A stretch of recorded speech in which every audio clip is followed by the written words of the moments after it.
벌써 마지막 시간입니다. 태초에 하나님이 천지를 창조하셨습니다. 여러분들이 이렇게 스토리를 따라오세요. 한번 이렇게 속으로 율동을 생각하시면서 태초에 하나님이 천지를 창조하셨고요. 인간이 타락했습니다. 타락한 인간들이 번성하면서 진리도 함께 번성을 했습니다. 그래서 하나님께서 노아 홍수 심판을 내리게 되죠. 노아의 8 식구 외에는 모두 다 세상을 홍수로 쓸어버리십니다. 노아의 가족을 통해서 다시 한번 하나님은 새 세계를 열어가시죠. 또 이 후손들이 바벨 광야에서 하나님처럼 높아지고자 하는 마음을 가지고 바벨탑을 쌓다가 결국은 하나님께서 강림하셔서 언어를 혼잡시키시죠. 그래서 어쩔 수 없이 이들이 자기 언어가 같은 사람끼리 이제 세계 만방에 이제 흩어져 살게 됐어요. 하나님께서는 지금부터 4000년 전에 구원의 다리 공사를 시작하십니다. 저쪽 갈대아 우르에 사는 아브라함의 한 사람을 부르십니다. 그 뒤는 페르시아만 있었고요. 한 사람을 불렀는데 4사람이 나오죠. 데라, 아브람, 사라로. 티그리스 강과 유프라데스 강 경유에서 하란에 와서 아버지가 돌아가십니다. 그리고 하나님께서는 다시 한번 아브라함을 부르시죠. 군도 친척 아버지 집을 떠나 내가 지시할 땅으로 가라. 그 땅은 갈릴리 바다 요단강 사해 지중해 이스라엘. 이 땅으로 하나님은 아브라함을 들이십니다. 이 땅에서 들이셔서 이스마엘을 낳고 이삭을 낳고 이삭은 에서를 낳고 야곱을 낳죠. 야곱은 요셉을 포함한 12아들을 낳고요. 요셉은 애굽으로 팔려가죠. 그래서 총리가 되고 그리고 그 7년에 그 기근 때 이스라엘 땅에 있었던 가나안 땅에 있었던 가족들이 그 양식을 사러 가가지고 그곳에서 이제 요셉을 만나고 70명이 이민을 가죠. 그곳에서 400년 동안 이들이 이제 노예 생활을 합니다. 그때 하나님께서 그들에게 혹독한 그 노예 생활을 하는 그 이스라엘 백성을 구원하기 위해서 모세를 부르시죠. 그래서 모세를 통해서 그 바로 왕에 가서 내 백성을 보내라고 선언을 하죠. 바로가 안 된다. 그래서 10가지 재앙을 하나님께서 내리세요. 그리고 마지막 재앙 6월절을 통해서 애굽에서 나오는데 홍해를 거쳐서 시내산에 나와서 율법과 성막을 주시죠. 시내산 밑에서 약 1년 동안 머무르는데 거기서 그 성막에서 해야 될 그런 제사장들과 레위인들에게 5제사 7절기에 대한 이야기, 제사법에 대한 이야기를 하나님께서 레위기에서 말씀하시죠. 그리고 나서 하나님께서 그 이스라엘 백성들을 인구 조사를 해요. 그래서 애굽에서 나왔던 이스라엘 백성들 60만 3,550명이라는 거대한 약 60만 명이라는 그 엄청난 대군이 나왔어요. 장정만. 그러니까 어른들까지 해서 약 200만 명 되겠죠. 아이들까지 해서. 그리고 나서 하나님께서 출발하라고. 그래서 그 이제 가나안 땅을 향해서 이제 출발을 해요. 오다가 오아시스를 만납니다. 그 오아시스는 가데스 바네예요.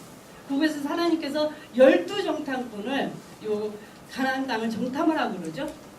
그래서 갈 수 있다? 그러니까 갓파와 메뚜기파가 나뉘죠. 그래서 이스라엘 사람들은 모든 사람들은 갈 수 없다는 그 말에 동요돼서 이제 하나님을 원망하고 모세를 원망하고 다시 애굽으로 가겠다고 울고 난리를 내죠. 하나님께서 이렇게 말씀하세요. 내 길에 들린 그대로 내가 너에게 시행하겠다. 그러면서 하나님께서는 이 40년 동안 이 광야를 방황하게 만들어요. 오늘은 소문사님이 모압 땅에 앉으셨네요. 그 모압 땅에 와서 40년이 딱 지나고 나서 모압 땅에 와서 다시 한번 인구조사를 해요. 그 인구조사는 1세대는 다 죽고 2세대 20세 이상 인구조사를 하니까 60만 1730명 약 60만 명이 동일하게 신세대가 다시 태어났어요. 그 세대에게 모세는 신신당부를 하죠. 그리고 3편의 설교를 율법을 3편의 설교로 요약해서 신명기를 말씀하세요. 그리고 모세는 후계자를 여호수아에게 안수하고 모세는 비스가산에서 죽죠. 그리고 이제 모세의 후계자 여호수아가 이스라엘 그 모든 백성을 다 이제 정비해가지고 요단강을 건너서 이제 이 가나안 땅으로 들어와요. 첫 번째 관문 여리고성을 점령하고 분할을 하죠. 남쪽을 정복하고 북쪽을 정복하고 이 분할한 이 땅에서 정복한 이 땅에 12지파들이 나눠가져요. 여기까지가 이제 여호수아서고요. 이제 여호수아의 그 세대에 하나님이 행하신 일을 알지 못하고 보지도 못했던 그 세대가 사사시대죠. 성경의 구약 성경에 보면은 사사시대가 가장 깜깜한 시대라고 성경은 말씀하고 있습니다. 그때 한마디로 말하면 그때는 왕이 없으므로 각각 자기 속에 옳은 대로 행하였기 때문에 그래요. 그래서 그 12명의 사사가 있었지만은 성경에 가장 많이 할애된 드보라, 기돈, 삼손에 대해서 우리가 배우고 넘어갔죠. 그때는 각각 다 자기 속에 옳은 대로 행했는데 오직 이방 여인 룻과 사무엘은 하나님 앞에 신실한 하나님의 사람이었어요. 사무엘이 출생하고 사무엘이 이제 그 실로에서 엘리 제사장이 키우죠. 그리고 사무엘이 제사장이 되고 선지자가 되었을 때는 이스라엘 백성들에게 말씀을 집중적으로 가르쳐요. 그래서 이 깜깜한 그 사사 시대를 사무엘을 통해서 종지부를 딱 찢어버려요. 하나님이 진짜 왕된 그런 나라. 그래서 사무엘이 있는 동안에는 옆에서 나라가 쳐들어오지 못할 정도로 그 말씀의 사람이 한 사람이 딱 있으니까 하나님께서 이스라엘을 든든히 지키시는 모습을 볼 수가 있어요. 사무엘이 또 죽을 날이 가까웠어요. 이스라엘 사람들이 다른 나라 사람들은 다 왕이 있는데 왜 우리나라는 왕이 없냐? 우리도 왕 달라. 그러면서 사무엘에게 말을 하죠. 그러니까 하나님께서 사무엘을 통해서 그래 왕 줘라. 그래서 첫 번째 왕을 사울을 주고요. 두 번째 왕을 다윗을 주죠. 세 번째 왕을 솔로몬을 주는데 이 세 왕이 각각 40년 동안 요 가나안 땅을 다스려요. 요 이스라엘 땅을 다스려요. 그런데 왕의 마음이 어떠냐에 따라서 이 가나안 땅에 그 이스라엘 땅에 있는 이스라엘 백성들이 흥망성쇠가 왕의 마음에 달려 있었어요. 사울은 하나님에 대해서 무심했고요. 다윗은 전심으로 하나님을 사랑했고 또 이방 여인들의 꾀임에 의해서 솔로몬은 처음에는 하나님을 잘 섬겼다가 후반부에는 우상을 섬기는 나라가 되고 말았죠. 솔로몬의 마음이 딱 나눠지면서 하나님은 이 나라를 딱 나눌 결심을 하세요. 다윗이 너무너무 하나님을 잘 섬겼기 때문에 다윗의 아들 솔로몬 때는 하나님이 나누지 않는다고 말씀하세요. 그리고 솔로몬의 아들 르호보암 때 하나님께서 이 나라를 찢어버립니다. 그리고 찢어버리는데 이 남쪽에는 유다 지파와 베냐민 지파가 남쪽을 나라를 형성하고 있었어요. 10지파는 이쪽 북쪽으로 다 왔어요. 그러니까 북부를 남쪽은 유다 지파가 주축이니까 유다라는 북부를 갖고 이 북쪽은 이스라엘 10지파가 갔으니까 이스라엘이라는 이름이 이쪽으로 이제 국호가 정해져요.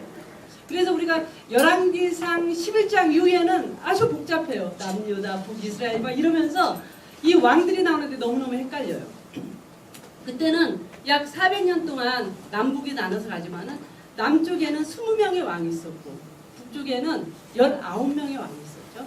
남쪽에는 선한 왕이 8명의 왕이 있었고 이쪽은 한 명도 없었죠. 그때 동시에 활동했던 왕과 동일하게 활동했던 사람들이 있었는데 그때 선지자들이 활동을 했어요. 이 북이스라엘은 성전도 없고 베델과 단에 금송아지를 세워서 섬김으로 인하여서 하나님 앞에 상당히 멀어진 그 백성들을 하나님은 추스리기 위해서 불의 선지자들을 보내요. 엘리야, 엘리사. 이 사람들은 다 북이스라엘 선지자들이에요. 이 선지자들은 딱 메시지는 딱 하나예요. 회개하라. 아니하면 쫓겨난다. 회개하지 않으니까 하나님께서 이쪽에 아수르라는 나라를 강성시켜서 이 북이스라엘을 완전 흩어버려요. 그래서 그 이후로 북이스라엘이라는 나라가 없었고 이제 사마리아 그 혼혈족이 돼버렸죠. 그리고 이 북쪽이 다 망하는 걸 보고 남쪽에 많은 선지자들이 저 북쪽 봐라 저렇게 하나님 말씀 어기다가 이렇게 나라가 망하지 않느냐. 우리도 빨리 회개해야 된다. 그랬을 때 남유다도 회개하지 않음으로 인해서 저쪽 우르의 우르 지역에 그 큰 바벨론이라는 나라를 강성시켜요. 그래서 그 바벨론이 그 남유다의 모든 사람들을 물론 어린아이들과 뭐 농부들은 아니지만은 아주 중요한 아주 사람들을 다 이렇게 포로로 끌려가요. 그래서 그곳에서 포로 70년 동안 살아요. 여기까지 우리가 배웠습니다. 율동, 모션으로 정리하겠습니다. 잘 보시고 따라 오셔도 되고요. 여러분이 먼저 하셔도 됩니다. 창조부터 가겠습니다. 시작. 창조, 타락, 홍수, 민족들 4,000년 우루, 페르시아만 네 사람, 베락, 아브람, 사라, 롯, 티그리스, 유프라데스, 하란, 베라의 죽음, 갈릴리 바다, 요단강, 사해, 지중해, 이스라엘, 이스마엘, 이삭, 에서, 야곱, 요셉, 애굽, 유대인, 애굽.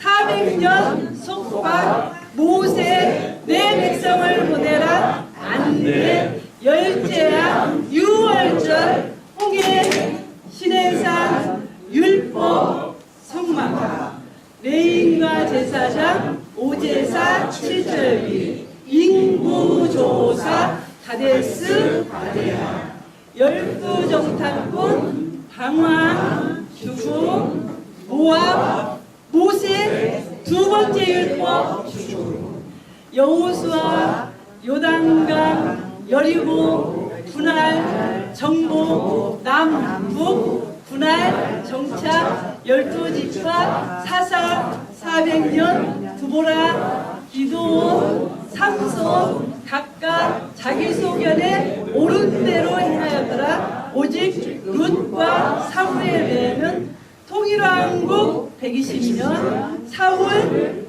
무시, 다윗 전심, 솔로몬 안심, 분열왕국 400년, 남북, 유다, 이스라엘 29, 8, 아유 잘하셨어요. 율동 조금 들어오겠는데 이제 선지자요. 선지자는 말하는 사람이에요. 선지자와 회개하라. 아니하면 쫓겨나리라. 이쪽으로 쫓겨나면 다 바다에 빠져 죽어요. 이쪽으로 쫓겨나야 돼요. 선지자와 회개하라. 아니하면 쫓겨나리라. 아수르, 이스라엘, 흩음, 바벨론, 유다, 멱살을 딱 잡으세요. 포로 70년. 다시요. 회개하라부터 가겠습니다. 선지자와 회개하라. 아니하면 쫓겨난다. 아수르, 이스라엘, 흩음, 바벨론, 유다, 포로 70년. 무슨 뜻인 줄 아죠? 이쪽에 이스라엘은 이 아수르에 의해서 나라가 혼혈 민족 됐습니다. 흩어졌고 저쪽 남쪽은 또 바벨론의 포로로 끌려가서 70년 살았다는 거죠. 한번 짝지어서 한번 해보세요. 선지자왈입니다. 회개하라, 쫓겨나리라. 아수르, 이스라엘, 흩음, 바벨론, 유다, 포로 70년. 이게 맞나요? 자기들 70년은 머리, 70년은 머리고 120은 어깨고 400은 좀 넘게 폭이 다 다르게 하더라고요. 다시 한번 하겠습니다. 선지자와 내일 했습니다. 나와요. 선지자와 회개하라. 하면 쫓겨나리라. 아수르, 이스라엘, 흩음, 바벨론, 유다, 포로 70년. 이제 오늘 끝까지 다 가겠습니다. 70년 동안 이스라엘 백성들이 이제 이스라엘은 없어지고요. 이제 유다 백성들이 바벨론에 가서 이제 포로를 살았어요. 근데 에레미야 선지자라든가 어떤 선지자들에게 이사야 선지자에게 하나님께서 뭐라고 말씀하시냐? 포로 그냥 끌려가라. 에레미야 선지자에게 끌려가면은 하나님께서 남은 자를 데리고 있는 거예요. 남은 자. 근데 제가 가만히 생각해봤어요. 우리가 이제 일제 36년 그 식민지를 했잖아요. 우리나라에서 어떤 사람들이 일본으로 징용 갔어요. 애기들이 갔어요. 장정들이 갔어요.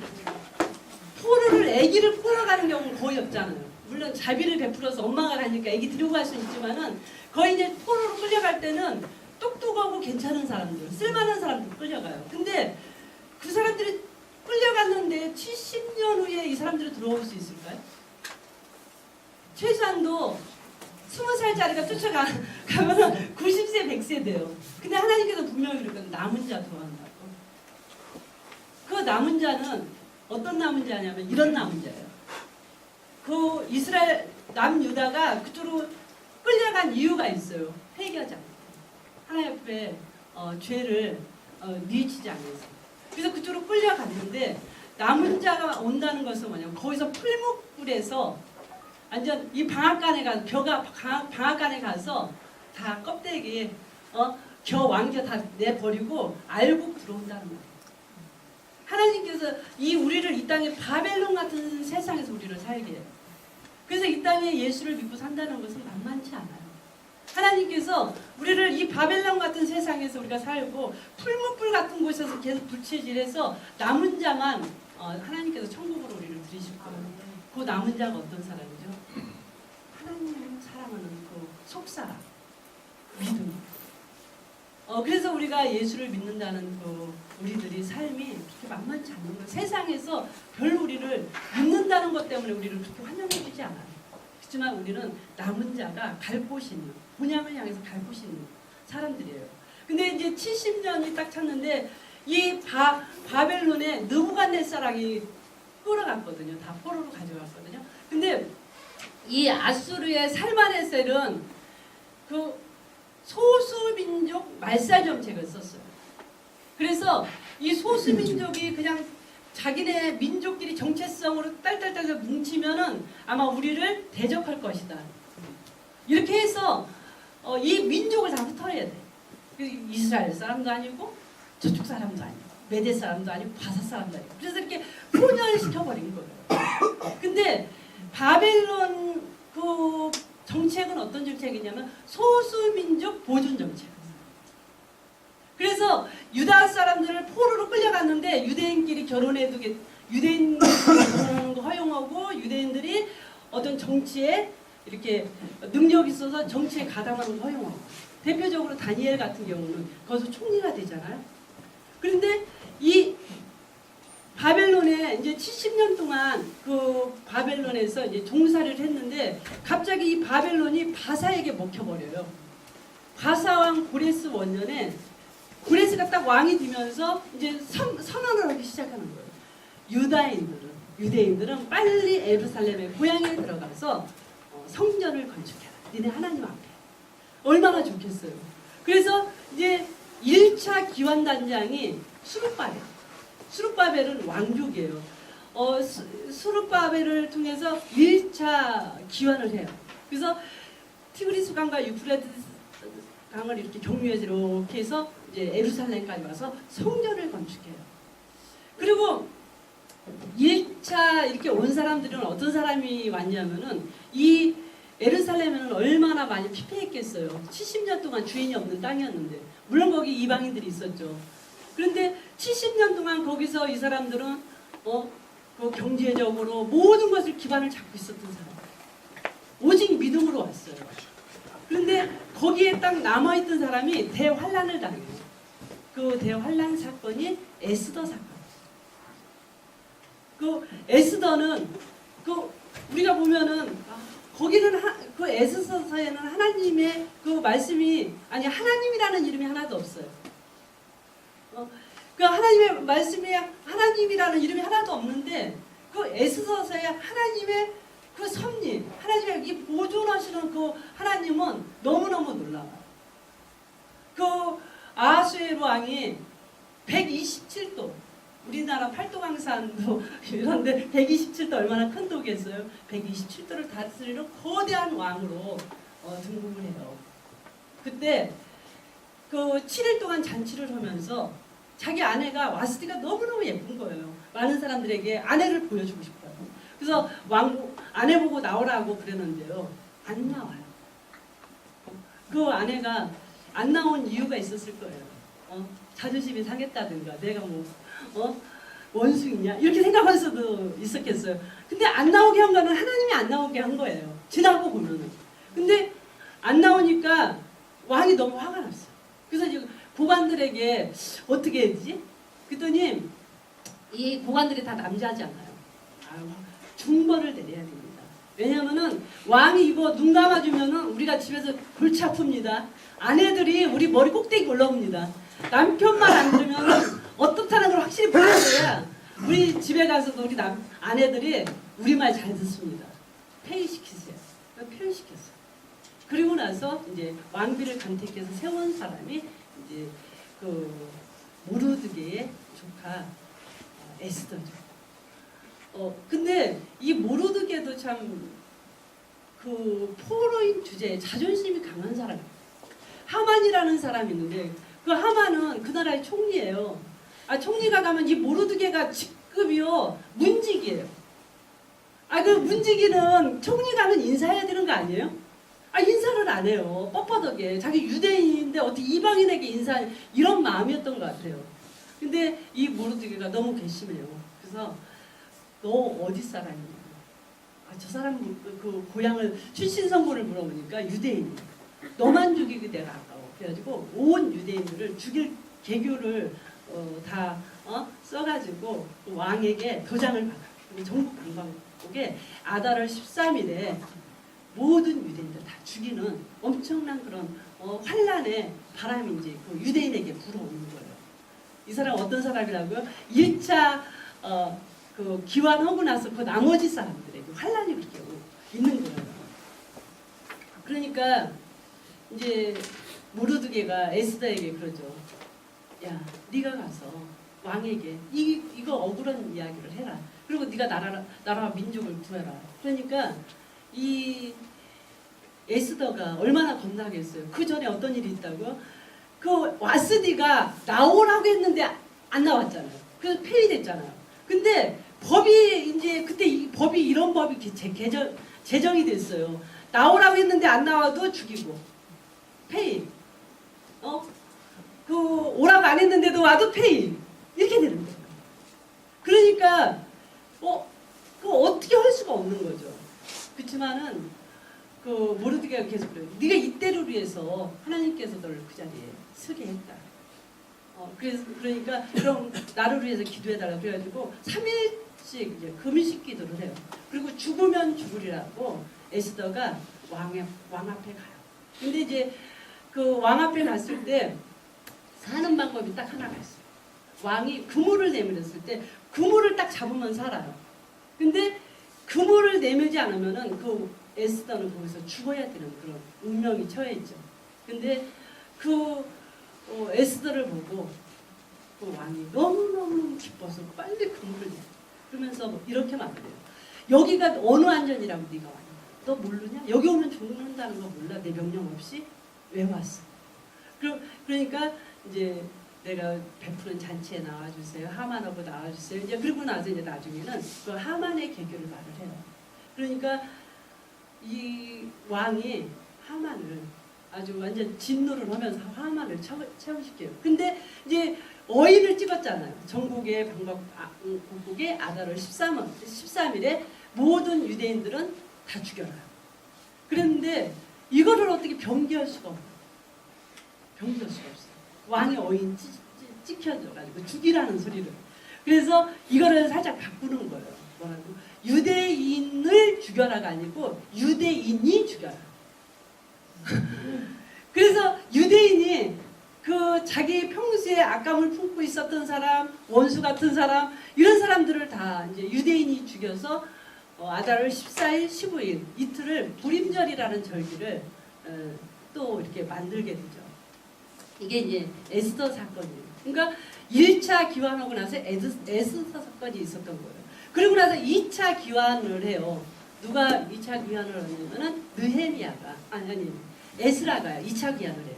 2차 기환을 해서 에스라는 뭐냐면은 이 예루살렘에 와서 이 유대인의 이 마음들이 아주 삭막하잖아요. 그래서 이 마음에 하나님의 말씀을 불어넣어서 마음의 성전을 건축해요. 수룹바벨은 보이는 성전을 건축했지만은 이 에스라는 이 마음의 성전 학세에스라 말씀으로 마음에 뜨겁게 말씀의 부흥 운동을 하죠. 그리고 3차 기관단장은 누구냐면은 느헤미야. 느헤미야는 그곳에 이제 아닥사스 왕 때 제가 아까 아닥사스라고 했어요. 아하수에르인데 에스더의 남편은 아하수에르고요. 느헤미야 그때 아닥사스다 왕 때 이제 술 맡은 간원장이었었죠. 그 술 맡은 간원장이었었는데 소식이 들려와요. 예루살렘에 그 많은 이 성벽이 있는데 그 성벽이 다 해파돼서 예루살렘 성전에 많은 도적이 들어오고 백성들이 너무 어렵다는 그런 어려운 소식을 들어요. 그래서 이제 이 왕에게 그 말씀을 진언하고 왕의 허락을 맡아서 이제 3차 기환을 해요. 와서 성벽을 재건을 해요. 그래서 성벽을 재건을 하고 나서 하나님께서 400년 동안 침묵하세요. 여기까지가 이제 구약타예요. 첫 번째 이제 아까 바벨론, 유다 멱살 주고 저쪽으로 갔죠. 포로 70년.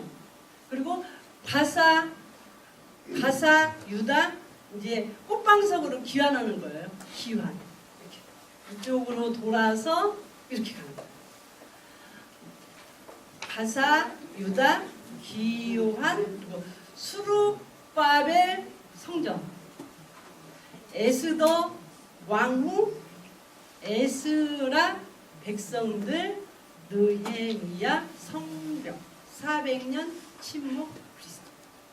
이제 잘 그래서 저쪽에서 바사에서 이쪽에 예루살렘까지 가는데 이쪽을 거쳐서 이렇게 가는 거예요. 그냥 이게 헷갈리시면 안 되고요. 바사, 유다, 기환 이렇게 꽃방석으로 기환을 해요. 여기서 이제 수룹바벨이 거기서 딱 단장으로 서요. 수룹바벨 여기까지 와요. 예루살렘까지. 수룹바벨 성전, 에스더 왕후, 에스라 백성들, 느헤미야 성벽, 400년 침묵 그리스도. 다시요?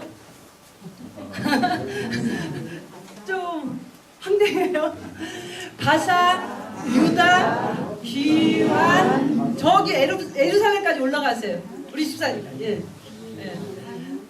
기환 예루살렘까지 올라가서요. 수룹바벨 성전, 에스더 왕, 에스라 백성들, 느헤미야 성벽, 400년 침묵 그리스도. 다시요. 바사, 유다, 기환. 예, 여기로 오면 안 되고 저기로 가야 돼요. 기환, 수룹바벨 성전, 에스더 왕국, 에스라 백성들, 느헤미야 성벽, 400년 침묵 그리스도. 네. 다시 한번요. 잘 보시고 이제 짝지어서 하시는 거예요. 바사, 유다, 기환, 수룹바벨 성전, 에스더 왕국, 에스라 백성들, 느헤미야 성벽, 400년 침묵 그리스도. 네, 짝지어서 한번 해보세요.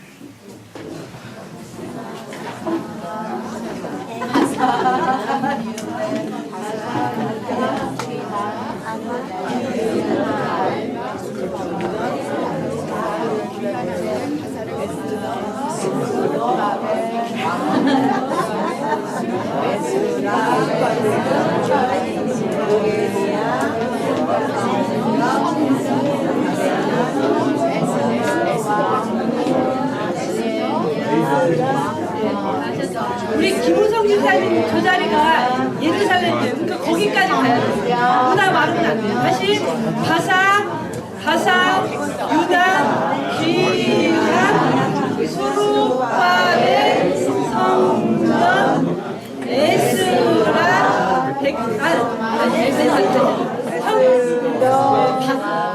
저부터요. 시작. 가사, 유다, 기란, 수르바벨, 성전, 에스더, 왕후, 에스라, 백성들, 느헤미야, 성벽, 400년, 침묵, 그리스도. 네, 잘하셨습니다.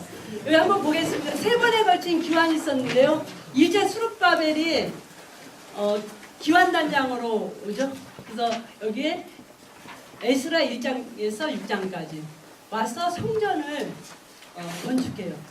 여기서 이제 에스더는 그곳에서 왕후가 있었죠. 그러니까 우리가 여기서 역사서에서 에스더가 제일 끝에 나오잖아요. 17권 중에서 제일 마지막이잖아요. 그래서 우리가 역사서 끝은 에스더다 이렇게 생각하는데 아니에요. 에스더는 느헤미가 끝 역사적인 사건이에요. 그리고 2차 기환은 에스라가 기환을 해서 이제 백성들의 이 마음에 말씀에 불을 지피죠. 그리고 3차는 느헤미야가 와서 성벽을 재건하고 그리고 400년 동안 침묵하시고 예수님이 오십니다. 그래서 가장 늦은 사건은 이제 느헤미야가 성벽 쌓은 이야기.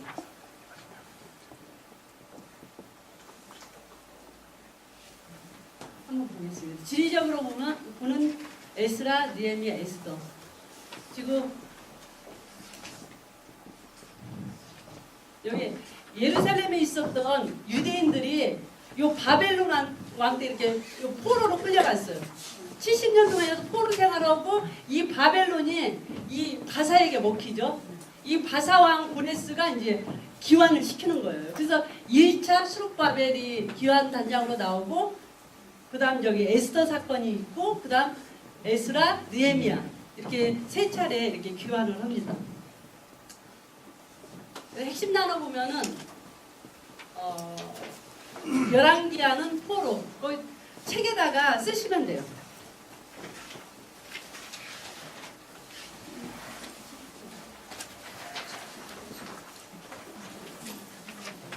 (47쪽이요) 그리고 역대하는 유다에 대한 제사장적인 관점. 요 제사장적인 관점이라는 것은 성전 중심적인 관점, 하나님 사랑하는 관점이에요. 그리고 에스라는 성전 백성. 1장부터 6장까지 성전이 재건되고요. 6장 이후는 이제 백성들에게 부흥 운동을 하죠. 느헤미야는 성벽.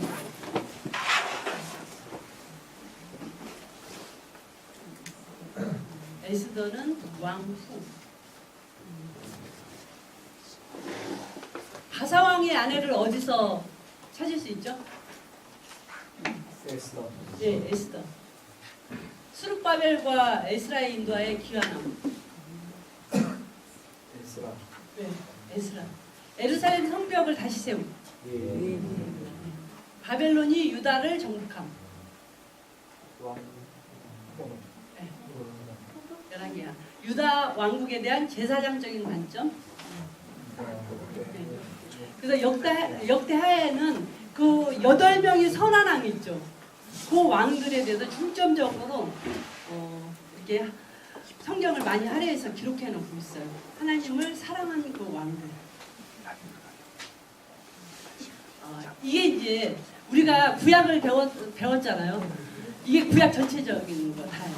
창조 시대, 창조 타락 홍수 민족들, 족장 시대 아브라함, 이삭, 야곱, 요셉, 애굽 노예 시대 400년, 광야 40년, 가나안 정복 시대, 여호수아 사사 시대, 통일왕국 시대 120년, 그리고 분열왕국 시대 400년, 포로 시대 70년, 기환 시대. 한 귀환을 세 차례에 의해서 귀환을 하는데 약 100년 동안 3차례에 의해서 귀환을 해요. 그 다음 침묵 시대. 이제 요거만 알으시면은 구약 이렇게 스토리로 엮어가는 거는 이제 다 된 거예요. 이거 외워야죠. 예수님이 좋은 걸 어떡합니까? 그렇게 외우시면 돼요. 창조족장 애굽 노예 시작. 창조족장 애굽 노예 광야 가나안 정복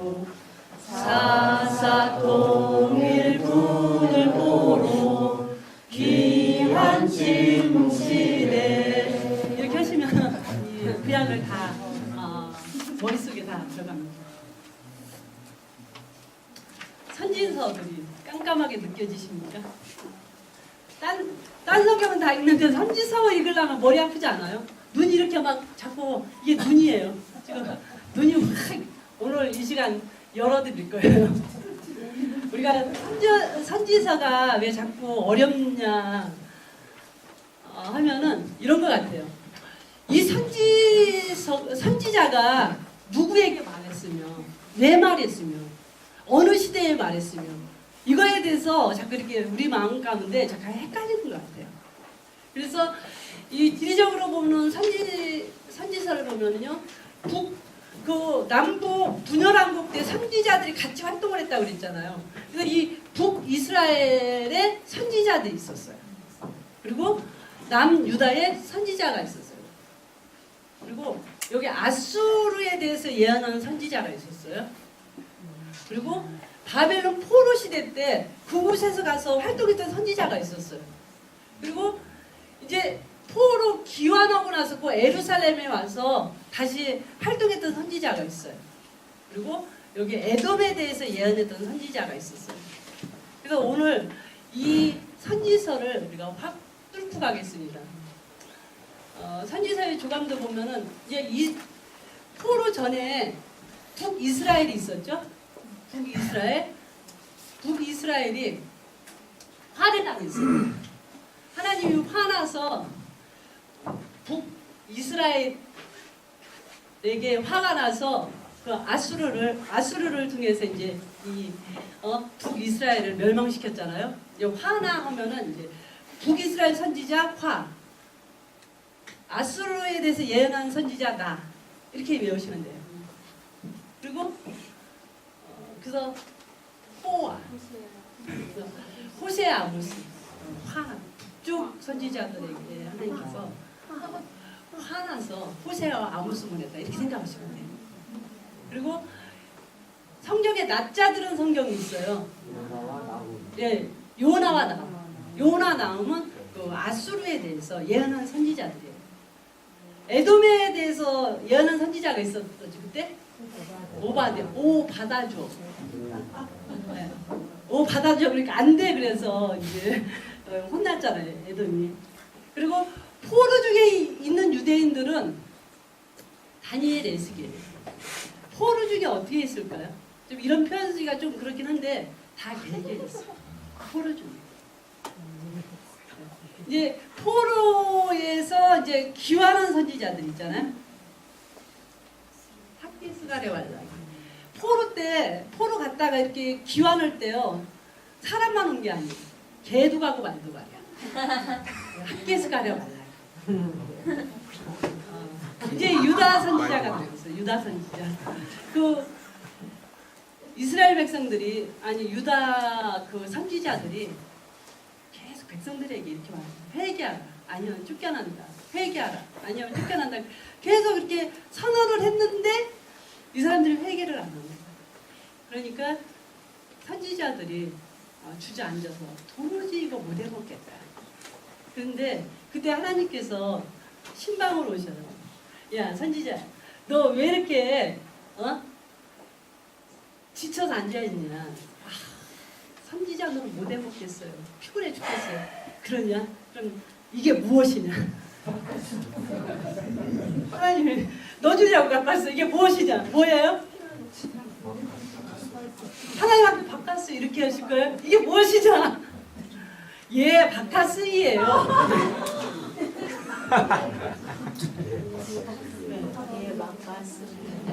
예, 바카스. 예레미야, 하박국, 미가, 스바냐, 이사야, 에레미야가 요엘. 예, 바카스예요. 그래서 우리가 포로전 그 이스라엘 선지자 화, 아스로 나, 에돔 오바다죠. 그리고 포로 중에는 다게게. 포로 귀환할 때는 개도 가고 말도 가랴. 남유다 예 바카스이에요. 하면은 이제 우리가 에레미야를 읽어가면서 이게 포로 전에 유대인에게 에레미야 선지자를 통해서 하나님이 말씀하셨다. 포로 전에 호세아를 통해서 북이스라엘 사람에게 말씀하셨다. 우리가 이제 이걸 알 수가 있어요. 그리고 읽으면 읽으면은 이제 성경이 좀 더 확 들어오죠. 이제 갈게. 더 조금 쓰게 드릴까요? 안 쓰셨어요? 눈치껏 쓰세요.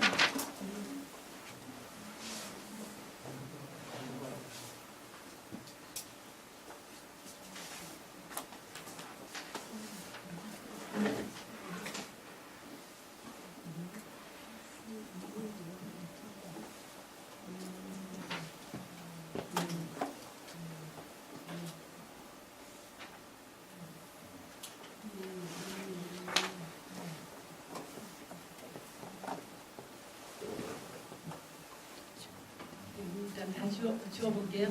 그럼 여기서 한번 볼게요. 북이스라엘 선지자가 누구였죠? 네? 호세아 아모스. 남유다요? 예, 바카스니. 에돔이요? 오, 바다죠. 네. 그 바벨론에 있을 때는요? 다니엘, 에스겔. 아수르에는요? 네, 요나나. 예루살렘에 귀환한 그 선지자는요? 네, 학개스가 하려발라. 개두가고 말두가요. 이렇게 하면은 이제 우리가 소강들을 다 아시는 거죠. 이사야부터 가겠습니다. 빨리빨리 설명하고 나갈게요. 이사야는 고통과 영광을 말씀하고 있어요. 이사야 선지자는 바카스이예요. 그러니까 남유다에게 말씀하신 선지자들. 이 이사야를 통해서 하나님께서 그 죄로 인해서 고통당하는 남유다 사람들 그리고 또 많은 그 인생들에 대해서 이렇게 말씀하세요. 그리고 40장부터는 영광에 대해서 말씀하고 있어요. 그래서 미니 바이블이라고 그러죠. 성경이 66번인데 이사야도 66장이죠. 그래서 39장까지는 좀 깜깜한 이야기예요. 그리고 40장부터 27장은 뒤에 남은 27장은 밝은 이야기를 말씀하고 있죠. 에레미야는 썩은 띠.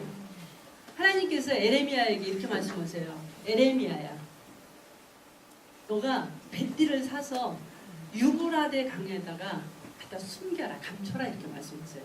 그래서 가서 감췄어요.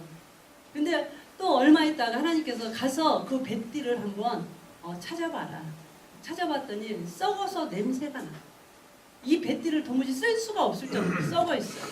하나님께서 이 썩은 유다를 말하고 썩은 백성들을 말하고 죄로 인하여서. 그래서 내가 이렇게 죄로 인해서 썩어서 결국은 내가 바벨론에 의해서 심판하겠다. 이 말씀이에요. 그래서 에레미야 선지자는 참 불행했던 것 같아요. 인간적으로 봤을 때는 날마다 매맞고 쫓겨다니고 구덩이에 갇히고. 왜냐하면 하나님의 말씀을 이렇게 대언만 하면은 뭐 좋은 말을 안 하니까 계속 이제 핍박과 공부가 이제 그에게 찾아왔죠. 그래서 에레미야가 나 절대로 말 안 할래. 그리고 입을 딱 막아요. 그러면은 속에서 불 붙는 것 같아서 못 견디는 거예요. 또 가서 그러는 에레미야가 이렇게 말을 하죠. 하나님, 어째 이렇게 의인이 이렇게 고난을 당합니까? 왜 이렇게 힘들게 삽니까? 그랬더니 에레미야 12장 5절에 이런 말씀이 있어요. 너가 보행자와 같이 걸어도 네가 힘든데 어떻게 준마하고 달리기 위해서 네가 이기겠느냐? 내 백성을 준마하고 달려도 이기는 하나님의 강력한 군대로 만들기 위해서 하나님께서 이 땅에 우리에게 고난을 허락하신다. 그래서 결국은 하나님께서 계속 이 에레미야 선지자를 통해서 예언했던 그 말씀이 결국은 성취가 되죠. 에레미야가 눈물이죠. 에레미야가 그렇게 회개하라 아니면 쫓겨난다 그러면서 계속 하나님의 말씀의 메시지를 가지고 유다인들에게 그렇게 선포를 했는데 결국은 이 사람들이 듣지를 않아요. 그래서 하나님께서 바벨론의 그 누부갓네살 왕을 이렇게 격동시켜서 남유다를 다 포로로 끌려가죠. 근데 왕이 눈이 뽑혀서 쇠사슬에 묶여가고요. 많은 그 공주들이 진짜 그 쇠사슬에 묶여서 가는 그런 것을 목격을 한 거예요. 너무너무 그 모습이 보면서 에레미야는 통곡을 하면서 이 슬픈 노래를 듣는데 이게 에레미야 애가예요. 그렇지만은 그 에레미야는 또 애가에서 또 신실하신 하나님, 아침마다 그 새로운 하나님을 또 찬양하고 있습니다. 에스겔 어디 선지자죠? 어디서 예언했던 선지자죠? 그 바벨론에 그 포로로 갔을 때 이제 이 선지자도 잡혀가게 돼요. 그곳에서 하나님께서는 이 에스겔에게 큰 그 환상 중에 마른 뼈 골짜기로 인도해요. 이 뼈가 살겠느냐? 소망이 있겠느냐? 물어보시는 거예요. 그러면서 그 하나님의 말씀, 하나님이면 할 수 있습니다. 하나님의 말씀을 대언하게 해요. 대언하는 대로 막 이 뼈들이 다 맞추고 나중에는 큰 군대가 되고 또 다시 생기를 불어넣으니까 큰 군대가 되고 생기가 불어넣어져가지고 엄청난 대군이 되는 거예요. 그거를 이제 그 에스겔에게 보여주면서 너희 지금 이 내 백성이 지금은 마른 뼈 골짜기처럼 이 바벨론에서 너무도 시시하게 지금 이렇게 하루하루 지내고 있지만 내가 큰 군대를 만들어서 다시 내 나라를 회복할 것이라는 것을 예언하는 소망의 메시지죠. 다니엘은 꿈입니다. 다니엘도 그 포로로 잡혀가죠. 어린 다니엘이 가서 그곳에서 그 총리까지 되는 큰 벼슬을 하죠. 유대인들은 참 희한해요. 포로로 끌려가던 총리가 돼요. 그 포로로 끌려갔던 그 요셉이 총리가 되고 다니엘이 총리가 되고 모르드게가 총리가 되는 거, 그런 것을 보면서 참 유대인들의 저력이 대단하다라는 것을 알게 돼요. 그래서 이 느부갓네살이 한 신상 본 꿈이 있죠. 그게 이제 침묵기 400년 동안에 그게 다 이렇게 성취가 되죠. 다니엘의 꿈을 통해서 앞으로 장차 하나님께서 하나님의 백성들에게 행하실 일을 하나님께서 이제 다니엘에게 보여주시죠. 호세아, 음녀. 호세아는 어느 나라 선지자죠? 호와, 그쪽에서 예언했던 선지자. 호세 삶도 상당히 불행했던 삶 같아요. 저는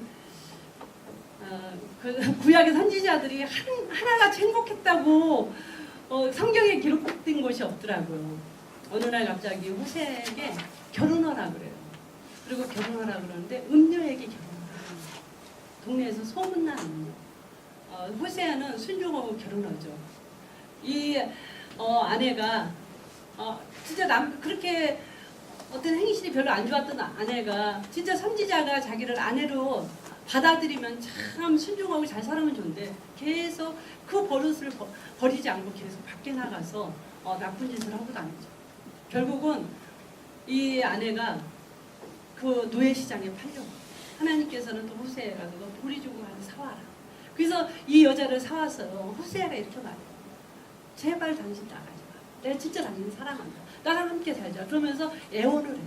그리고 나서 이제 그 사장부터는 하나님께서 이스라엘을 그렇게 사랑하는데 이 음녀처럼 계속 간음한다. 내 백성이. 그러면서 이 하나님의 그 메시지를 이 호세의 삶에다가 딱 이렇게 부각을 시켜서 선지자를 사용해요. 저는 우리 의양우리교회가 이제 5가지 한 사람 철학을 가지고 5가지 비전이 있는데 좀 마음이 이렇게 좀 이렇게 짠한 그런 부분이 가정을 회복하는 교회. 우리가 가정을 회복해요. 가정을 회복해야 되는데 진짜 호세 같은 삶이 있다는 거예요. 교회 안에. 진짜 하나님 앞에 너무너무 신실했고 진짜 주님만 바라보고 그랬는데 어쩔 수 없는 상황 가운데서 호세 같은 삶을 살면서 또 호세처럼 신실하게 말씀을 붙잡고 살아가는 하나님의 존귀한 사람들이 교회 안에도 여전히 있는 거죠. 그래서 저는 저분들이 진짜 호세의 삶을 살아가는 거예요. 그래서 그런 삶을 바라봤을 때 우리가 어떻게 살았길래 저런 삶을 살아가 아니고 저분들은 우리를 대표해서 하나님께서 진짜 믿음이 감당할 수 있기 때문에 호세아의 가정의 그런 삶을 보여줌으로 인해서 더 신실하게 하나님을 붙잡는 법을 우리 모두에게 가르쳐주는, 어떻게 보면 하나님께서 쓰시는 거룩한 도구라고 이렇게 생각해 주셨으면 좋겠어요. 왜냐면 하나님은 구약에 보니까 믿음이 있고 믿을 만한 사람 하나님 쓰시는 거예요. 그리고 그렇게 믿을 만한 분을 하나님이 쓰심으로 인해서 그분들이 점점 하나님께 가까워지는 삶. 그렇잖아요. 사마리아 그 여인, 요한복음 4장에 그 여자가 6 남편을 이렇게 함께 살지만은 그건 네 남편 아니다. 진짜 네 남편은 나야. 7번째 남편. 하나님 예수님의 남편이라는 것을 하나님께서 확인시켜주는 거예요. 감사하셔야 돼요. 네. 그래서 우리는 이 세상의 그 무엇보다도 예수님하고 가까워질 수 있는 기회는 모든 것이 다 좋은 기회예요. 그리고 남들은 물론 정죄 안 해요. 근데 내 스스로가 나를 정죄하지 마세요. 왜냐면은 하나님이 신실하신 이러는 방법 중에 또 한 방편일 수 있어요. 제가 호세아 선지자를 보면서 제가 그거를 느끼겠더라고요. 요엘은 이제 메뚜기 때예요. 어느 날 갑자기 났는데 엄청난 메뚜기 때가 와서 곡식을 갉아먹고 또 팥종이가 먹고 느치가 먹고 누가 다 먹었다고 그러는 느치나 팥종이나 다 메뚜기예요. 철저하게 이제 이 메뚜기 때가 와서 이제 유다에 있는 곡식들을 다 이제 갉아먹히죠. 그때 그 요엘이 딱 일어나는 거예요. 너희가 어찌하여 이렇게 한탄하고 있냐? 하나님 앞에 범죄해서 그렇다. 만약에 너희들이 더 범죄하면 하나님께서 더 큰 재앙이 올 것이다. 우리가 빨리 하나님 앞에 돌아가자. 그러면서 이 메뚜기 재앙을 통해서 하나님께로 돌이키는 사람, 이 요엘 선지자죠. 아모스는 북이스라엘 선지자죠. 이 북쪽은 호세아를 보세요. 이 영적 상태를 호세아를 통해서 말씀하신 거예요. 이 아모스는 뽕나무를 배양했던 농부였거든요. 근데 어느 날 갑자기 하나님의 말씀이 임해서 이제 이 아모스가 이 말씀을, 메시지를 전하기 시작합니다. 아모스가 이렇게 말씀을 하죠. 물이 없어 가람이 아니고 양식이 없어 주림이 아니고 여호와의 말씀을 듣지 못한 기갈이라. 그래서 이 어느 날 하나님께서 아모스를 불러요. 딱 보더니 하나님께서 이 다림줄이거든요. 이거 건축하시는 분들은 아실 거예요. 이렇게 수평을 맞춰. 그래서 이 다림줄을 갖다가 어디 담에다가 딱 대니까 완전 담이 다 기울어져 버렸어요. 이렇게 그래서 결국은 북이스라엘이 담이라면 지금 다 기울어져서 많은 사람들을 다치게 생겼어요. 그래서 하나님께서 허물어 버린다는 거예요. 왜? 말씀이 없어서. 우리 마음 가운데서 말씀이 없는 거 하나님이 다 헐어버렸어요. 그래서 마태복음 7장에 내 말을 듣고 이 반석에 집 짓는 지혜로운 사람, 모래 위에 집 짓는 어리석은 사람, 그렇게 말씀하고 있잖아요. 우리가 이 땅에 살아가면서 무너지는 것들이 있어요. 아무리 우리가 세워도 무너지는 게 있는데 그건 뭐냐면 모래 위에 집 짓는 건 다 무너지게 돼 있어요. 하나님께서 다시 반석으로 하면서 하나님께서 계속 이 하나님의 말씀 위에 짓기 위해서 내 인생을 하나님께서 계속 간섭하신다는 거죠. 그래서 우리가 말씀으로 빨리 돌아가야 된다는 거예요. 오바댜는 형제를 지키는 자. 민수기 20장에 보면은 이스라엘 백성들이 지금 가나안 땅으로 이렇게 들어가면서 이제 에돔 지역을 지나가야 돼요. 에돔이 누구냐면은 그 에서, 야곱이 있을 때 이 에서, 털이 복실복실한 에서의 별명이 에돔이거든요. 이 에돔이 그 광야 그 상당히 높은 지역에서 이렇게 털을 잡고 살아요. 그런데 이스라엘 사람들이, 그러니까 이스라엘은 야곱이고 요 에돔 족속은 에서니까 형제 나라잖아요. 형제 나라. 애굽에서 딱 나오면서 그 에돔 족속 그 동네를 지나서 이제 가나안 땅으로 가야 돼요. 근데 그 에돔 왕에게 모세에게 이렇게 말해요. 우리 길 좀 조금만 터져라. 우리 가나안 땅 하나님께서 약속한 그 땅을 가야 되는데 저쪽에 길이 너무 험해서 니네 동네 조금 열어주면은 곡식을 먹는다든가 물을 먹는다든가 그러면은 내가 그거 다 보상해주겠다. 그랬더니 안 돼. 어디를 가요? 그래서 이스라엘 사람들이 이제 원망하고 불평을 하잖아요. 그래서 또 하나님 앞에 또 이제 불뱀을 보내고 하나님 그러시는데 하나님께서 그걸 기억하시는 거예요. 내 백성이 가겠다는데 네가 뭔데 안 된다고. 내 백성이 가야 되면은 네가 길을 열어줘야 돼. 근데 내 백성을 네가 선대하지 않음으로 인해서 너 심판할 거야. 그래서 에돔을 심판하겠다고 예언하는 말씀이 오바돼요. 그래서 결국은 AD 70년에 그 디도 장군에 의해서 에돔 족속을 완전히 진멸해서 지금은 에돔 족속이 한 명이 없을 정도로 에돔을 진멸했어요. 우리가 살아가면서 억울한 일 당할 수 있잖아요. 너무 힘들고 너무 억울하고 하나님이 맡기세요. 내가 원수 갚으려고 하지 마세요.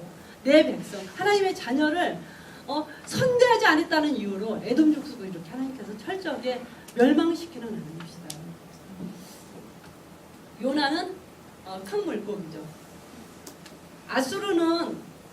아수르의 도시가 니누에죠.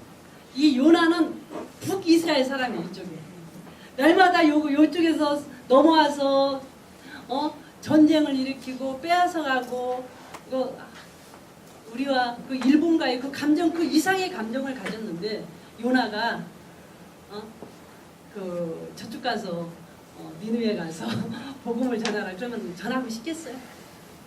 근데 그래서 이제 다시스로 도망가다가 물고기 뱃속에 들어갔다가 다시 가서 이제 복음 전하는 거야. 그래서 이제 아수르 왕이 패기를 했어요. 그래서 하나님께서 이 아수르를 기회를 줘요. 그 요나는 그 마음에 전혀 회개 안 했으면 좋겠다는 마음으로 살살살살 말하고 들어왔어요. 그러고 나서 니네 망하나 보자. 그리고 언덕에 가서 있다가 박농풀 사건 나오죠. 그래가지고 불평불만하고 끝나버려요. 하나님 내가 진짜 복음을 전하니까 저들이 살아났네요. 하나님 감사합니다. 이게 아니고 진짜 살려주면 어떻게 하나님. 그러고 끝나요. 요나서요. 미가는 심판의 날. 특히 이제 미가서에 보면은 그때는 이제 지도자들이 많이 하나님 앞에 범죄를 한 거죠. 그래서 하나님께서 심판합니다. 나훔은 저쪽 그 니누에 대해서죠. 아수르에 그 요나 사건 후에 100년 후에 요 나훔 사건은 그 요나를 통해서 저들이 구원받았잖아요. 그러면은 이제 이들이 철저하게 하나님 중심적인 삶을 살아야 되잖아요. 근데 하나님 중심적인 삶을 살지 않고 그때 잠깐 깜빡 회개 한번 하고 나서 아주 강포를 행했어요. 그래서 세계 역사상 가장 악한 나라, 악독한 나라가 아수르, 니누에요. 아수르와. 그래서 이 아수르가 사람을 어떻게 죽이냐면 이렇게 표피를 이렇게 죽이고 임신한 애기, 임신한 여자의 배를 갈라서 가장 잔인하게 사람을 죽이는 그런 악한 나라예요. 그래서 하나님께서 한 번 기회를 줬는데도 계속 악하니까 네 강포리 내서 내가 멸망시키겠다. 뭐로? 물로 멸망시키겠다. 그래서 홍수로. 그래서 하나님께서 이 아수르가 이쪽이잖아요. 그 성이 이제 니누에죠. 이 성벽이 엄청나게 컸어요. 그래서 그 30m 정도 넘는 그 마차가 2세대가 다니는 엄청난 이게 성이 있는데 이 아수르 왕이 밖에 가서 딱 탈취하고 남을 괴롭히고 싹 거기로 들어오는 거예요. 이 철벽 같은 성은 그 누구도 무너뜨릴 수가 없는 거예요. 그 성을 바라보면서 교만한 마음에 더 많은 강포를 행하죠. 너희가 아무리 그렇게 성이 높고 훌륭하다고 해도 내가 망하게 한다. 그래서 이제 이 아수르가 언제 망했냐면 주전 612년에 망해요. BC 612년에 망하는데 저 바벨론에게 망하거든요. 이 바벨론이 티그리스 강과 유프라데스 강이 흐르잖아요. 거기에 이제 금강산 댐을 쌓는 거예요. 저쪽에서 이제 물줄기를 딱 차단을 해요. 그리고 물을 안 보내요. 그리고 겨우 이제 먹고 살 만큼만 물을 쫄쫄쫄쫄 보내는 거예요. 그러다가 계속 물을 가둬놓고 있다가 대홍수 때 수문을 딱 열어놔버려요. 그때 그 거대한 물줄기가 그 아수르의 성을 쫙 니누의 성을 치기 시작해요. 그 전에 이제 복병은 바벨론의 복병은 그 안에 들어가 있었고요. 그래서 한쪽이 쫙 갈라지기 시작하니까 거침없이 이제 물이 들어와서 물로 홍수 심판으로 인해서 612년, BC 612년에 아수르가 인류 역사에서 사라지죠. 하박국은 파수꾼입니다. 하박국이 이렇게 말해요. 어찌하여 계속 다른 선지자는 하나님이 말씀을 하시거든요.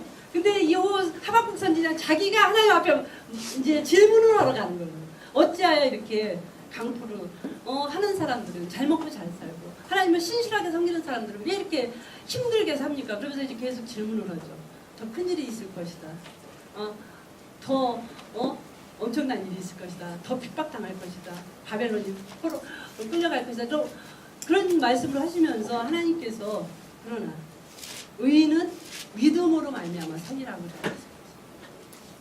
그래서 이 의인은 믿음으로 말미암아 살리라는 이 말씀 한 그 요절을 가지고 사도 바울은 로마서를 쓰고 갈라디아서를 쓰고 또 어떤 분은 히브리서를 쓰고 그래서 의인은 믿음으로 말미암아 사는 거예요. 믿음은 나에게서 난 것이 아니고 하나님의 선물이란 말이죠. 그 은혜 너희가 그 은혜로 인하여 믿음으로 말미암아 구원을 얻었나니 이것이 너희에게서 난 것이 아니고 하나님의 선물이라. 행위에서 난 것이 아닌 이는 누구든지 자랑하지 못하게 하라. 그 행위가 뭘까요? 행위는 내가 믿었어요. 내가 믿어서 구원받은 거예요. 이게 행위예요. 내가 믿어서 구원받은 게 아니고 하나님께서 믿게 하셨어요. 하나님이 나를 낳아서 내가 믿게 된 거죠. 그래서 하나님께서 우리에게 믿음 준 하나님의 백성들은요. 그 믿음으로 살아가는 거예요. 힘들어도 그렇게 살아가는 거예요. 그래서 힘들면 힘들수록 하나님 전에 오고 힘들면 힘들수록 무릎 꿇는 것이 우리 믿음을 선물 받은 하나님의 자녀들의 특징이에요. 내가 믿은 사람은요. 힘들면 힘들수록 교회를 떠나게 돼 있어요. 스바냐는 여호와의 날, 여호와의 날은 구원의 날, 그리고 심판의 날. 이 세상에서 하나님만큼 힘센 분이 어디 있어요? 하나님은 모든 걸 다 이기시는데 하나님이 못 이기는 게 딱 하나 있어요. 그게 뭐냐면은 우리를 너무너무 사랑하시고 그래서 나 때문에 하나님께서 기쁨을 이기지 못하신다고 스바냐 3장 17절에 말씀하고 있습니다. 한번 읽어볼까요? 시작. 너희 하나님 여호와가 너희 가운데 계시니 그 구원을 베푸실 자 자신자시라. 그가 너로 인하여 기쁨을 이기지 못하시며 너를 단단히 사랑하시며 즐거이 부르며 기뻐하시리라. 구약도 여전히 하나님께서 자기라는 그를 사랑하시는 이야기입니다. 학계에서는 이제 개도가고 말도가랴 했을 때 이제 학계에서는 이제 돌아온 선지자. 스룹바벨이 에루살렘에 와서 이제 성전을 건축하는데 이 북쪽에 산발랏이라든가 이 이방인들이 사마리아에 있는 사람들이 계속 방해를 해요. 그래서 방해를 해서 성전이 한 16년 동안 이렇게 기초만 놓고 이렇게 성전을 재건을 못해요. 그때 학계 선지자를 통해서 빨리 가서 성전 건축하라. 그러면서 산에 가서 나무 갖다가 빨리 성전 건축하라. 은돈의 것이요 금돈의 것이다. 너희가 아무리 많이 벌어도 뚫어진 전대에 돈 넣는 거 똑같다. 아무 소용이 없다. 그러면서 성전 건축을 그렇게 강조해요. 우리가 그래서 이 학계에서는 우선순위가 뭡니까? 성전 건축이다. 우리가 가장 우선순위로 해야 될 것이 있어요. 성전 건축. 헌금을 좀 많이 해야 되겠죠. 그래서 이 성전 건축이라는 것은 예수님을 영접하는 게 성전 건축이죠. 그죠? 예수님을 영접하는 그것이 성령이 내 안에 들어오신 것이 성전 건축이죠. 그래서 우리가 전도해야 되는 그 이유는 그 전도를 통해서 한 사람이 예수님을 영접하고 그 안에 하나님을 모신다는 그런 성전이죠. 학계에서는 성전이고요. 스가랴는 메시아에 대한 준비. 이 스가랴도 동일하게 이제 같이 이렇게 왔어요. 학계 스가랴 말라기가 왔잖아요. 근데 왔는데 성전을 건축하라는 거예요. 근데 학계가 말하는 성전 건축은 우선순위예요. 근데 스가랴가 말하는 성전 건축은 우선순위가 아니고 그 성전을 통해서 메시아가 도래한다. 그래서 우리가 성전을 건축해야 된다는 것을 말씀하고 있어요. 마지막으로는 이제 말라기입니다. 돌같이 굳은 마음. 하나님께서 아브라함부터 시작해서 계속 구원의 다리 공사를 하시면서 때로는 떼기도 하고 혼내기도 하고 이방인에게 기근에 많은 이런 어떤 재앙을 통해서 그 이스라엘 백성 유대인들을 구원하기 위해서 가진 애를 가진 열심을 다 부리셨어요. 근데 구약에 이렇게 끝나요. 그래서 이 돌같이 굳은 마음. 그러면서 하나님께서 뭐라고 말씀하시냐면은 차라리 성전 문 좀 닫았으면 좋겠네요. 쟤들 예배 좀 안 왔으면 좋겠다. 그러면서 계속 뭐 내 거 다시 도적질한다. 내가 언제 우리가 하나님을 배반했으니까 막 이러면서 지금 그 말라기를 통해 하나님이 계속 이렇게 말씀하시는 거예요. 돌같이 굳은 안 되겠는 거예요. 결국 구약은 이렇게 끝나요. 그래서 안 돼서 어떻게 하냐면 속을 고쳐야 돼요. 아무리 겉을 때려도 안 되는 거예요. 제가 그 노아 방주는 이제 방주가 있는데 사람이 이렇게 타잖아요. 그래서 구원을 받잖아요. 그리고 그 모세가 갈대 상자에 이렇게 타잖아요. 그래서 그 모세가 구원을 받잖아요. 구약에 보니까 이렇게 사람이 이렇게 그 어떤 성전에 들어가서 예배를 드리잖아요. 그러니까 사람이 이렇게 임의적으로 하는 거예요. 근데 신약에 보니까 성전이 나를 뚫고 들어오는 거예요. 사람이 가는 게 아니라 성령이 내 안에 뚫고 들어오는 거예요.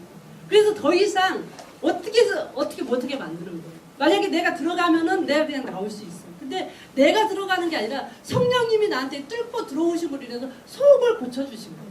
그래서 우리는 더 이상 예수를 믿는 분이 뭐 절에 가서 뭐 할 수도 없고 그렇게 되는 거예요. 왜냐하면 이미 성령이 내 안에 계셔서 하나님의 성전이 되기 때문에 구약을 통해서 하나님께서 우리에게 여러 가지 이제 말씀하시지만 저는 하나님이 우리를 사랑하신다. 그걸 말씀하시는 거 같아요. 이렇게 돌같이 굳은 마음. 그래 너희들은 안 돼. 아무리 구수인이 피부를 표범이 반점을 그거 깨끗이 씻을 수 있겠느냐? 악에 익숙한 너희들 안 된다. 죄에 익숙한 너희들 안 된다. 그래서 하나님이 이 땅에 오셔서 그 죄를 씻는 방법으로 예수가 죽을 수밖에 없다는 것을 구약의 전체적인 것에서 그림자로 하나님이 말씀해 주십니다. 우리가 구약 파노라마를 통해서 그냥 한번 우리가 파노라마 했다 이렇게 생각하지 마시고 좀 구약을 또 가까이 하고 말씀을 좀 가까이 하는 우리 모든 성도님들이 되셨으면 좋겠습니다. 성경을 읽음으로써 얻는 7가지 복이 있는데 성경은 나를 죄로부터 떠나도록 도와줘요. 우리가 성경을 가까이 하면요 죄가 멀어질 수밖에 없어요. 죄가 가까우면 성경이 멀어지지. 그리고 성경은 나의 짐을 가볍게 해줘요. 여러분이 짐이 무거우세요? 성경을 읽으세요. 예수님이 그러시죠. 그 무거운 그 십자가를 지키고 잔이라고 그렇게 말씀하시잖아요. 예수님은 잔으로 읽었어요. 우리가 버거운 짐 성경 읽으면 가벼워집니다. 성경은 나의 걸음을 인도해주고요. 성경은 나에게 기쁨 줘요. 난 기쁨이 없어요. 그러면 성경을 안 읽었다는 증거. 그래서 들키지 마세요. 그냥 기쁘다고 하세요. 성경 많이 읽어줘라. 그리고 성경은 나를 지혜로 인도해줍니다. 지혜가 2가지로 온다고 그랬죠. 고난과 말씀, 지혜도 있어요. 그리고 성경은 나에게 평안을 줘요. 하늘의 평안. 그리고 성경은 나를 하나님께로 돌아가게 해줘요. 그래서 성경을 많이 가까이 읽는 거예요. 또 성경이 주인 되는 그 교회가 부흥되게 되어 있어요. 교회에서 목사님 말씀을 선포하시는데 말씀으로 선포되는 교회는 부흥되게 되어 있어요. 그래서 우리가 성경을 진짜 가까이 했으면 좋겠고요. 그냥 우리가 체조하듯이 창조, 타락, 홍수, 민족들 이렇게 하면서 우리가 늘 이렇게 집에서 운동하심으로 인해서 안 잃어버렸으면 좋겠어요. 한 번만 더 해도 돼요? 네, 한 번 더 하겠습니다. 시간이 됐는데 창조부터 가겠습니다. 시작. 창조, 타락, 홍수, 민족들, 4,000년, 우루, 페르시아만, 4사람, 데라, 아브람, 사라, 로, 티그리스, 유프라데스, 하란, 데라의 죽음, 갈릴리 바다, 요단강, 사해, 지중해, 이스라엘, 이스마엘, 이삭, 에서, 야곱, 요셉, 애굽, 유대인, 애굽, 400년 속국과 모세 내 백성을 보내라. 안내, 열제야, 유월절, 풍일, 시내산, 율법, 성막, 레인과 제사장, 오제사, 실절기, 인구조사, 가데스, 바네아, 12정탐꾼, 방황, 죽음, 모압, 모세 두 번째 율법, 죽음, 여호수아, 요단강, 여리고, 분할, 정복, 남북, 분할, 정착, 12지파, 사사, 400년, 두보라, 기도원, 삼손, 각각 자기 소견에 옳은 대로 행하였더라. 오직 룻과 사무엘 외에 통일왕국 129년, 사울, 무심, 다윗, 전심, 솔로몬, 관심, 구절왕국 400년, 남북, 유다, 이스라엘 29, 8, 선지자와 회개하라. 아니하면 쫓겨나리라. 아수르, 이스라엘, 흩음, 바벨론, 유다, 포로 70년, 바사, 유다, 비환, 수룹바벨 성전, 에스더, 왕국, 에스라, 백성들, 느헤미야, 성벽, 400년, 침묵, 그리스도. 주님께서 가르쳐 주신 게 들어마치겠습니다. 하늘에 계신 우리 아버지여, 이름이 거룩히 여김을 받으시오며 나라 임하옵시며 뜻이 하늘에서 이룬 것 같이 땅에서도 이루어지이다. 오늘날 우리에게 일용할 양식을 주옵시고 우리가 우리에게 죄진 자를 사하여 준 것 같이 우리의 죄를 사하여 주옵시고 우리를 시험에 들게 하지 마옵시고 다만 악에서 구하옵소서. 대개 나라와 권세와 영광이 아버지께 영원히 있사옵나이다. 아멘.